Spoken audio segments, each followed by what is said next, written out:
राधे राधे।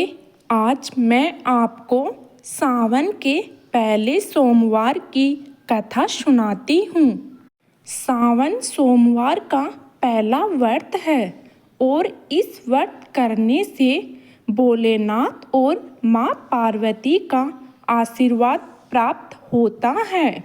वहीं इस दिन व्रत रखने का विशेष महत्व बताया गया है।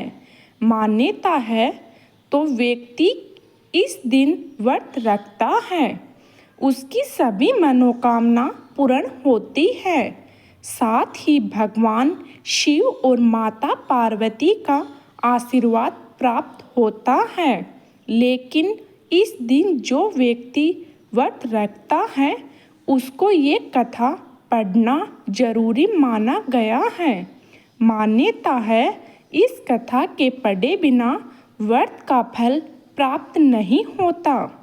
किसी नगर में एक साहूकार रहता था जिसके घर में धन की कमी नहीं थी, लेकिन उसे संतान सुख प्राप्ति नहीं हुआ था, जिस कारण वह बहुत परेशान रहता था। पुत्र प्राप्ति की इच्छा से वह हर सोमवार व्रत भी रखता था और पूरी श्रद्धा के साथ शिव मंदिर जाकर भगवान शिव और पार्वती जी की आराधना करता था। उसकी भक्ति भाव से माँ पार्वती प्रसन्न हो गई और भगवान शिव से उस साहूकार की मनोरथ पूर्ण करने का आग्रह करने लगी। पार्वती जी की इच्छा सुनकर भगवान शिव ने कहा कि हे पार्वती, इस संसार में हर प्राणी को उसके कर्मों का फल मिलता है और जिसके भाग्य में जो है उसे भोगना पड़ता है।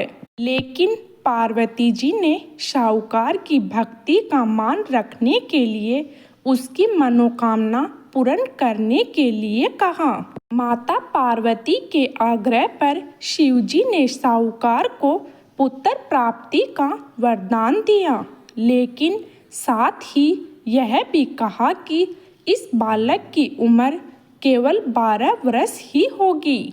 माता पार्वती और भगवान शिव की बातचीत को साहूकार सुनकर रह गया, जिसे सुनकर न तो उसे कोई खुशी थी और न ही दुख था।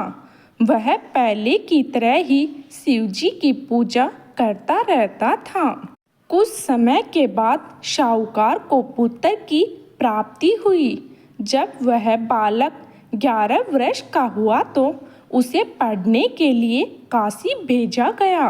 साहूकार ने पुत्र के मामा को बुलाया और उसे बहुत सा धन दिया और कहा कि तुम इस बालक को काशी विद्या प्राप्त करने के लिए ले जाओ और मार्ग में यज्ञ कराते जाना।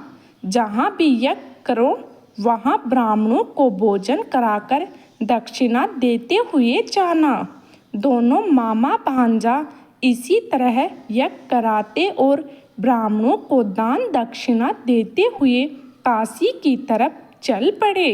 रास्ते में एक नगर पड़ा जहाँ नगर के राजा की कन्या का विवाह था, लेकिन जिस राजकुमार से उसका विवाह होने था वह एक आंख से काना था, जिसकी जानकारी लड़की और उसके घर वालों को नहीं थी। राजकुमार के पिता ने अपने पुत्र के काना होने की बात को छिपाने के लिए एक चाल सोची। साहूकार के पुत्र को देखकर उसने सोचा कि क्यों न इस लड़के को ही दूल्हा बनाकर राजकुमारी से विवाह करा दिया जाए। विवाह के बाद इसको धन देकर विदा कर दूंगा और राजकुमारी को अपने नगर ले जाऊंगा। उसने लड़के को दूल्हे के वस्त्र पहनाकर राजकुमारी से उसका विवाह करा दिया गया। लेकिन साहूकार का पुत्र ईमानदार था। उसके मौका पाकर राजकुमारी की चुन्नी पर लिख दिया कि तुम्हारा विवाह तो मेरे साथ हुआ है, लेकिन जिस राजकुमार के साथ तुम्हें भेजा जाएगा वह एक आंख से काना है। मैं तो काशी पढ़ने जा रहा हूँ। राजकुमारी ने चुन्नी पर लिखी बात अपने माता पिता को बताई। राजा ने अपनी पुत्री को विदा नहीं किया। दूसरी ओर शाहूकार का लड़का और उसका मामा काशी पहुँचे और वहाँ जाकर उन्होंने यज्ञ किया। जिस दिन लड़के की आयु 12 साल की हुई उसी दिन यज्ञ रखा गया। लड़के ने अपने मामा से कहा कि मेरी तबीयत कुछ ठीक नहीं है। मामा ने कहा कि तुम अंदर जाकर सो जाओ। शिवजी के वरदान के अनुसार कुछ ही देर में उस बालक के प्राण निकल गए। मर्द भांजे को देखकर उसके मामा ने विलाप शुरू किया। संयोगवश उसी समय शिवजी और माता पार्वती उधर से जा रहे थे।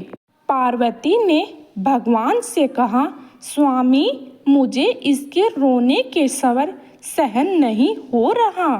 आप इस व्यक्ति के कष्ट को अवश्य दूर करें। जब शिवजी मर्द बालक के समीप गए तो वह बोले कि यह उसी साहूकार का पुत्र है जिसे मैंने 12 वर्ष की आयु का वरदान दिया था। अब उसकी आयु पूरी हो चुकी है, लेकिन मातृ भाव से विभोर माता पार्वती ने कहा कि हे महादेव, आप इस बालक को और आयु देने की कृपा करें, अन्यथा इसके वियोग में इसके माता पिता भी तड़प तड़प कर मर जाएंगे। माता पार्वती के आग्रह पर भगवान शिव ने उस लड़के को जीवित होने का वरदान दिया। शिव जी की कृपा से वह लड़का जीवित हो गया। शिक्षा प्राप्त करके लड़का मामा के साथ अपने नगर की ओर चल दिया। दोनों चलते हुए उसी नगर में पहुँचे जहाँ उसका विवाह हुआ था। उस नगर में भी उन्होंने यज्ञ का आयोजन किया। उस लड़के के ससुर ने उसे पहचान लिया और महल में ले जाकर उसकी खातिरदारी की और अपनी पुत्री को विदा किया। इधर शाहूकार और उसकी पत्नी भूखे प्यासे रहकर बेटे के आने की प्रतीक्षा कर रहे थे। दोनों ने प्रण लिया था कि यदि उन्हें अपने बेटे की मृत्यु का समाचार मिला तो वह अपने शरीर त्याग देंगे। परंतु अपने बेटे को जीवित होने की बात सुनकर वह बहुत प्रसन्न हुए। उसी रात भगवान शिव ने व्यापारी के सपने में आकर कहा, मैं तेरे सोमवार के व्रत करने और व्रत कथा सुनने से प्रसन्न होकर तेरे पुत्र को लंबी आयु प्रदान कर रहा हूँ। इसी प्रकार जो कोई सोमवार व्रत करता है या कथा सुनता है उसके सभी दुख दूर होते हैं। बोलो शंकर भगवान की जय। अगर आपको मेरे द्वारा सुनाई गई कथा अच्छी लगे तो कमेंट तथा लाइक जरूर करें और सब्सक्राइब करना न भूलें। धन्यवाद।